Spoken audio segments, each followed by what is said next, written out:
નવસારી જિલ્લા ભાજપના વધુ 12 રાજીનામા। જલાલપોર તાલુકા ભાજપના 12 પદાધિકારીઓએ રાજીનામા આપ્યા। જલાલપોરને વર્ષોથી અન્યાય થતો હોવાનો આરોપ લગાવવામાં આવ્યો। તાલુકા ભાજપ ઉપપ્રમુખ મંત્રીએ રાજીનામું ધરી દીધું છે। કોષાધ્યક્ષ સહિત 12 પદાધિકારીઓએ રાજીનામા ધરી દીધા। 3 દિવસમાં 17 પદાધિકારીઓએ રાજીનામા આપ્યા છે।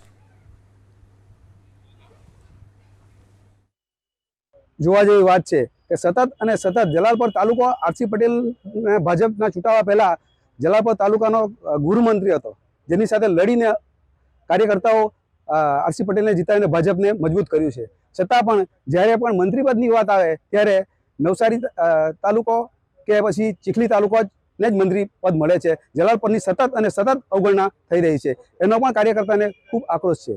જલાલપોરને વર્ષોથી અન્યાય થતો હોવાનો આરોપ લગાવવામાં આવ્યો। તાલુકા ભાજપ ઉપપ્રમુખ મંત્રીએ રાજીનામું ધરી દીધું છે। કોષાધ્યક્ષ સહિત 12 પદાધિકારીઓએ રાજીનામા ધરી દીધા।